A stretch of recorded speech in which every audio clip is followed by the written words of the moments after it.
Hello, Cinefans. I'm Kendall Groover, and this is Watching Classic Movies. I've been fascinated by silent film accompanists ever since I saw an organist playing jaunty tunes with Charlie Chaplin shorts at a local pizza parlor as a kid. Accompanist, composer, and film historian Ben Modell has accompanied silent films since his college years. His career has taken him around the world. In pandemic time, he's found a new international audience from his living room, streaming comedy shorts and live accompaniment via the Silent Comedy Watch Party with his co-host, film historian Steve Massa. We talked about Ben's most unusual career, creating the perfect score, and how to reach an audience whether they think they like silent movies or not.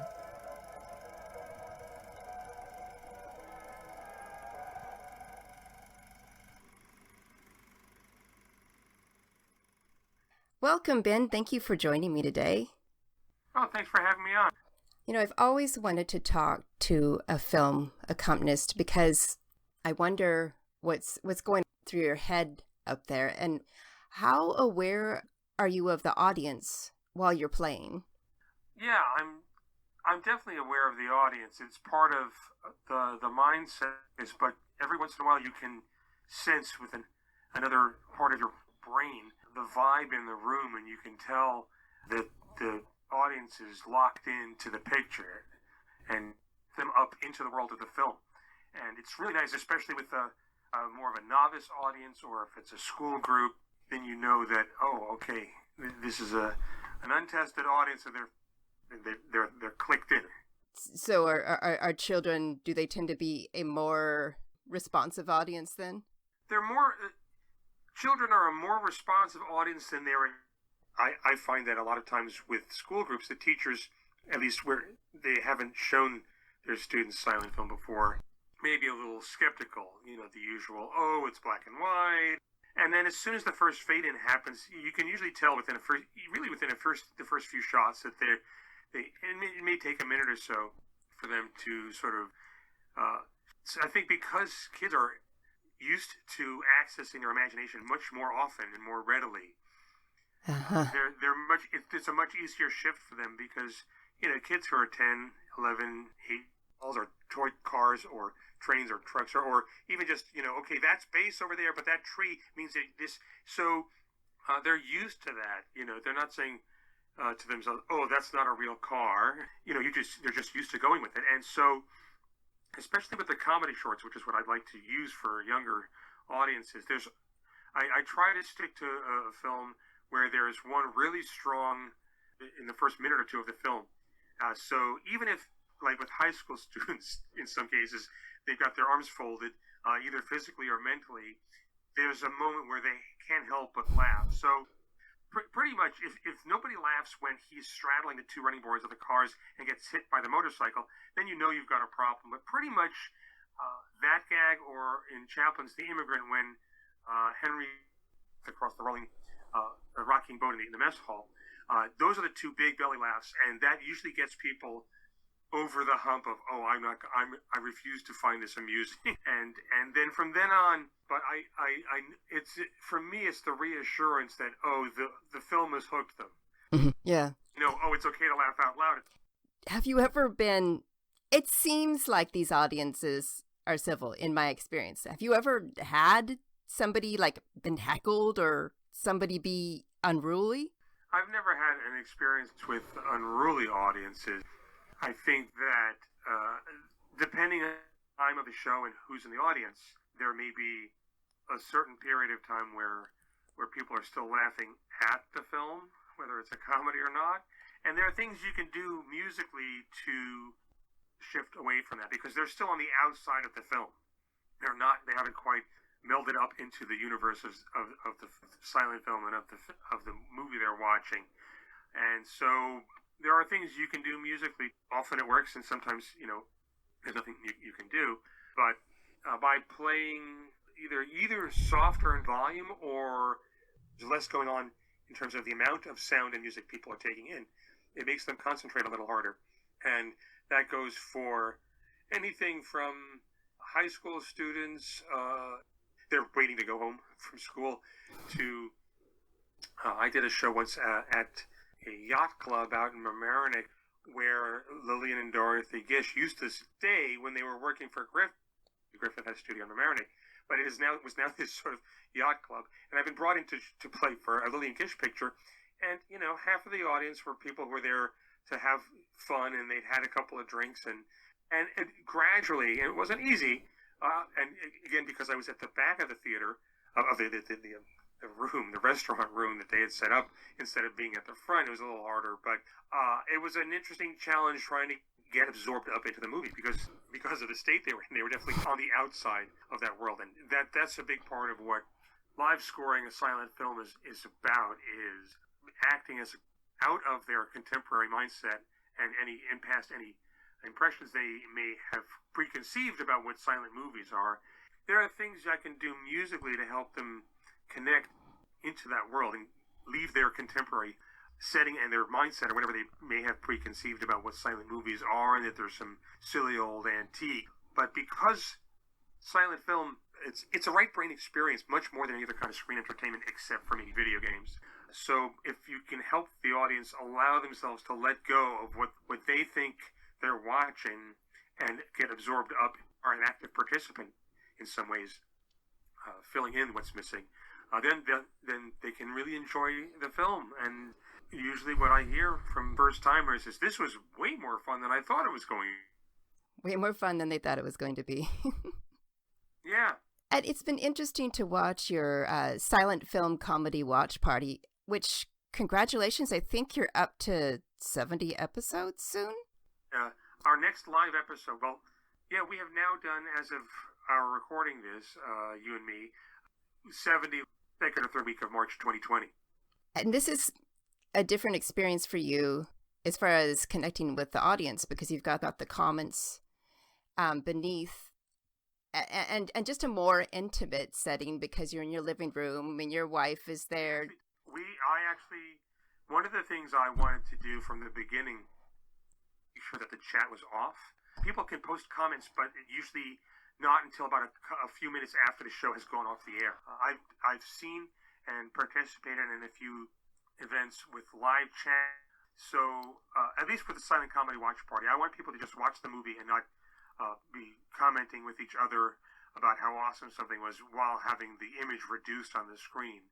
What we have started to do for the Cinema Arts Center once a month is that I toggle the chat on once the film is over, and we have a moderated Q&A, which has been a lot of fun because we've had questions from people in Buenos Aires and both ends of Canada, and we did a live stream of Within Our Gates in February, and there's somebody in Poland who posted a question. So it's been fun for us so that people can enjoy, just watch the film. I can't control whether people text each other or not, because I know there's about 25, 30 people who are in their teens or 20s who watch and comment with each other. But that's on their on their own volition.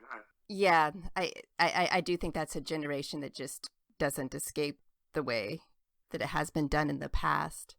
What's encouraging to me about the younger word server is that they have, because they communicate outside of the show about silent film, and that they're, because I have now met over email 2 or 3 of the people who are part of this group, it's just nice to know that there are teens and 20s who really are interested in silent film as much as everyone will say, oh, streaming this and young people that. But there's definitely an audience for it. And if that's their way of helping each other feel like I'm not the only person, I think that's good. I think, if you want to do it on your own, like I mentioned, there's 2 women on opposite ends of Canada who text each other sporadically during the shows, and it's part of their friendship. We're just not looking to encourage it during on the show. If you want to text your friends and watch party on your own, that's fine. I get that. That makes sense to me because engagement is the key. Yeah, I think so, and it's important if it helps get the word out. I'm definitely for that. I think people who are really into silent film, I don't think they're constantly chatting all the way through, but sense of community is sort of like have your own Mystery Science Theater watch along, except that unlike Mystery Science Theater, the idea isn't to constantly throw out one-liners while you're watching. I think the folks who are friends are drawn up and into the world of the film as much as possible. But it might be more like watching a film in a theater and just sort of quietly leaning over to your friend and saying, "Hey, I think that's John Rand from the other film," or something like that. And that's what it is to me. I mean, I wasn't watching with somebody, but it was Wanda Wiley, who I'd never heard of. Some of the stunts she was doing, I was definitely audibly reacting to that because it was so amazing. So I could see I would lean over and whisper in somebody's ear like, "Holy cow," something like that. Oh yeah, definitely. I mean, that's it. I'm aware that what we're presenting is something that is in, as Ernie Kovacs referred to, is just me showing something to you in your living room, or you're wherever it is you're watching, and so we're all having our own individual reactions. I've been told by many people, either by email or people who've come up to me now in person, when I wave out at our viewers, and people tell me they applaud at the end of each film. So it's an interesting experience. It's different from. This is why, for me, at least with the Silent Comedy Watch Party, that it's continuing to do it as a live event. So that folks watching know that what we're saying and what I'm playing is happening synchronously with what they're looking at, as opposed to watching a stream of something, which is what most people have done. And I'm also fascinated by the fact that the concept of live streaming silent film with live accompaniment hasn't been what I'm doing and maybe one or two other people, because it's definitely different from posting a stream of something and watching whatever you want. Agreed. So, going back to how you started, how you were a film major sitting in an audience watching literally silent films because there was an accompanist, and then you offered to accompany the films. How did the audience respond to that, having started with it completely silent? Well, when I started playing for films at film school, I started at the beginning of my first year, and having grown up being a huge fan of silent film, I was very keenly aware that watching the films in dead silence was not working. Fellow students were, not really enjoying them to the fullest extent. So when I went to the head of the department, it was the beginning of the following year. And so unlike most a college film club or something like that, or a screening of Hunchback of Notre Dame or Phantom of the Opera or The General or something like that, I started off with the Lumiere brothers, The Crowd, and The Gold Rush. So there was no shift in the middle of the semester to compare one thing to another. I don't really know what there was. I don't know that the students that year had much experience with silent film at all, much less with live accompaniment. I know, and this is a couple decades ago, the 80s, but I know that I arrived at film school and had to take this class, and most of my fellow classmates had heard of Buster Keaton and maybe had seen a Chaplin film. This is before home video and cable. This was all for a lot of their first experience with the material, which is ironically very similar to today. You think, oh, well, YouTube and DVDs and streaming and everything, but I asked my students the first class session how many of them have had any experience with silent film and with silent film in a theater. And even just watching silent film, most of the students have little to no. It's brand new for them.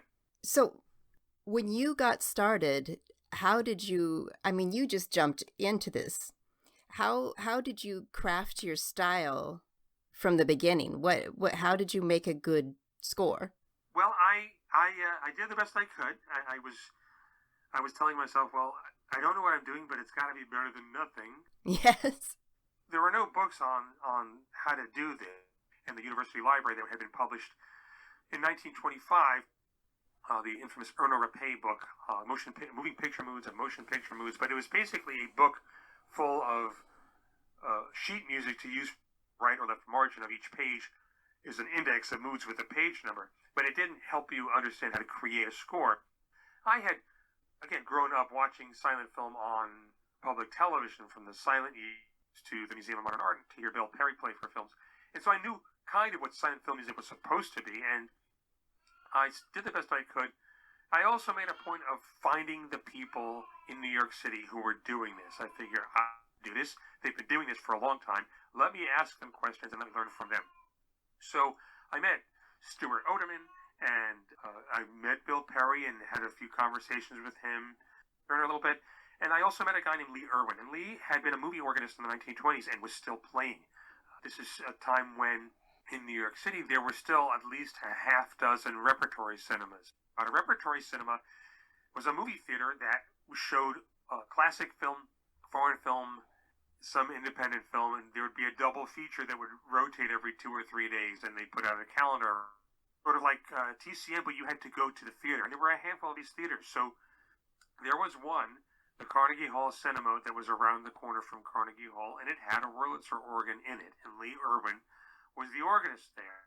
So he would accompany it, and when they weren't showing a silent, he still played. He was the house organist, so he would play before or between shows. And I went there and I met him, and he questions, and he became a friend and a mentor, not in a didactic sort of way, giving me assignments, but he was somebody who said yes and would answer my questions for this scene. How do I cover that scene? And he shared with me his philosophy of film scoring, which in some ways was both steeped in tradition and very much progressive and contemporary.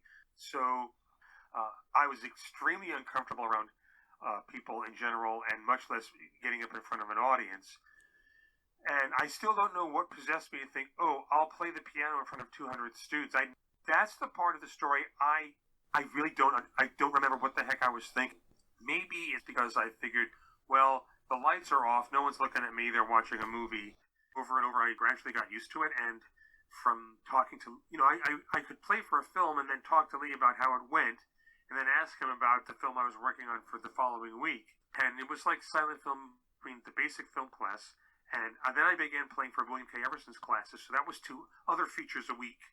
And so I got to see and accompany a lot of film before I graduated from college.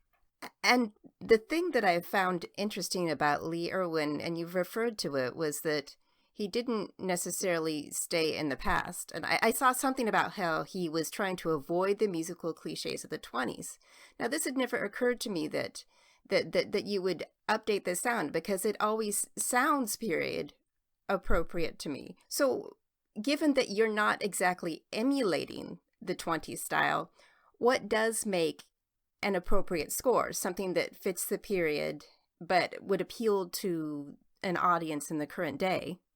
Well, I think that if you stay in the era musically, in terms of style, that's one way that you're what they're watching. Like I was saying before, it's the main thing about scoring the film, live scoring the film, or recording it, is you're helping the audience or the viewer get to the universe of silent film. So anything that pushes the audience back into their seats is a no-no. So while there are 1920s, they don't work anymore. So one of Lee's rules was avoiding recognizable music, because if you start playing something the audience has heard or knows, they're going to think, oh, he or she is another picture.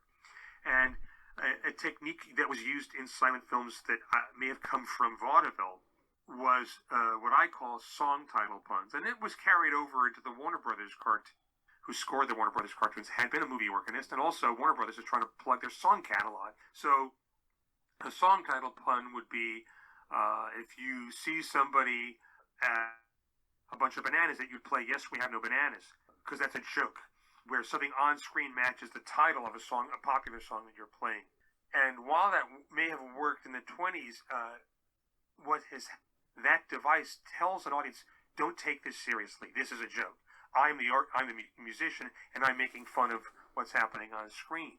And maybe it's because I entered this as a filmmaker, but I feel like I don't want to make fun of the film, and I want people today to enjoy it to the same degree as the people who made it intended. So I've heard of organists, accompanying Eric the Phantom is in the catacombs, and he's going down underneath the water. An organist played Under the Sea from Little Mermaid. So, A, it's a joke. B, it's a joke that you're letting the audience that you are making. And C, it's a song that was written decades after the film. and it pushes you back into the seats instead of keeping you up into the screen. So you have to honor a contemporary audience's expectations of not only that, but of film music itself, film scoring, which changed after it sort of dips out, exception maybe of the work of Max Steiner at RKO. For about 5-6 years, musical underscore kind of dies away. And when it comes back, it's more that you might hear in opera, where, with some exceptions, like the film Laura and its score, the themes are not beating you over the head every time somebody walks into a shot. That's interesting. I hadn't thought about that progression. We all have our own ways of doing this. Yeah, so we all have our own ways of helping the audience forget we're there.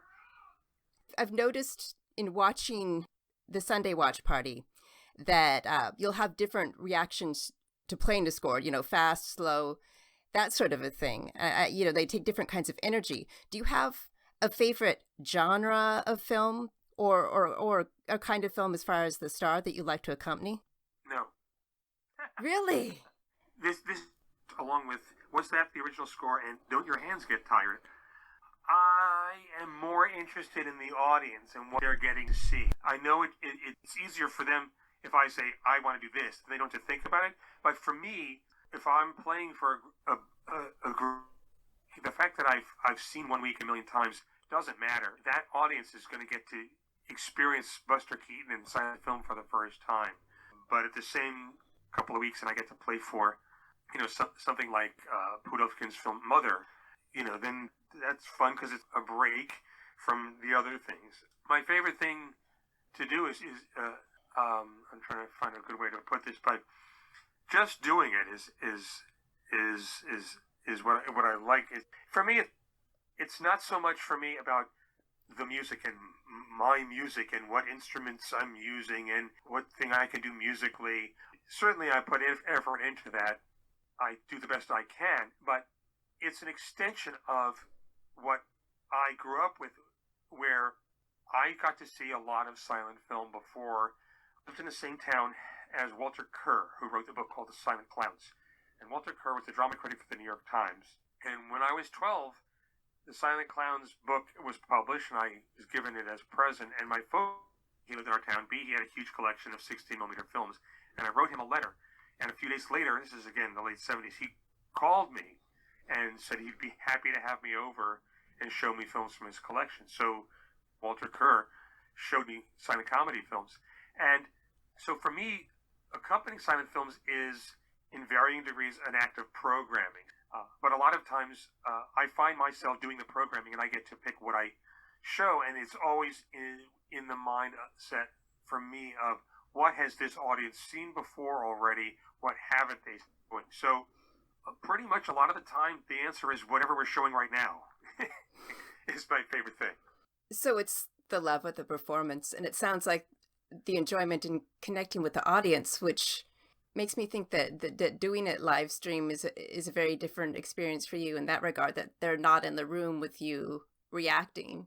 Yeah, I mean, with the live streams I do, both the Silent Comedy Watch Party and the monthly shows I do through the Cinema Arts Center, and I have a feeling I'm going to, on top of that, because I had been doing this through other art houses who have since closed down their virtual cinemas, but there's definitely an audience for it. I've had to imagine what it's been like for everybody. And the difference is that recording it's a different mindset, and it's much more stressful. You're much more aware that people are going to listen to it, and they're going to hear it again the next time they watch it. And that's probably true for the watch party, because we leave the shows up or want to watch it again. But there's something about it being of the moment, those scores. And it's much easier to do a live stream. And since I've pitched this to, and they would rather do it pre-recorded, and I don't understand. It makes sense to them, but just for me, knowing that there is somebody in Buenos Aires or Moscow, there's somebody who watches our shows from Moscow at 2 o'clock in the morning. Knowing that, just reminding myself that they're there, I keep that in mind when I'm doing so it's an unusual hybrid experience for me. It took a while to get used to it and to not overplay, but to remind myself that broadcasting, who works in radio, that you're in a room with lights and a mic and cameras, but the audience is one person, maybe 8 feet away from you. You know someone's watching. It makes all the difference in the world. And I imagine, for people coming from the stage to film, it's a similar feeling that you're getting a different kind of reaction and you have to make adjustments. Yeah, it's definitely, even I and Mana and everybody who works on the show, we think of these shows as visits with people. And so our delivery, we keep it casual and informal and, speak in a way the person watching was in the room with us.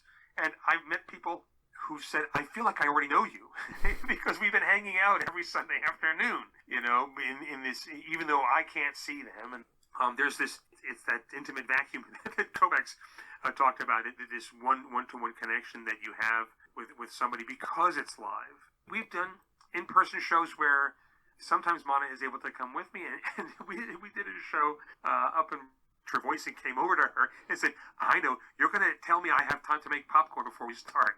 It was such a kick, Just her routine, too, and the feeling that she's going to offer you some coffee and coffee cake. You feel like you're in your living room, and there's just something so casual and in your blood that you just start playing, hello, friends, come on in to my living room kind of a thing. It's a wonderful vibe. Yeah, it's something that some children's programming like Mr. Rogers' Neighborhood and other shows of my childhood like The Friendly Giant, and the idea is that we're welcoming you into this.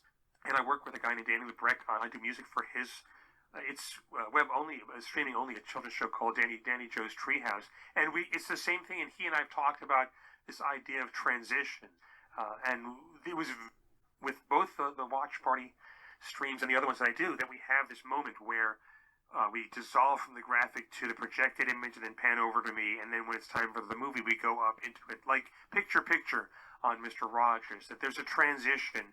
And also, like you said, there's a routine. I think that during the pandemic, when we were all stuck in our home, there's a human need for ceremony and ritual.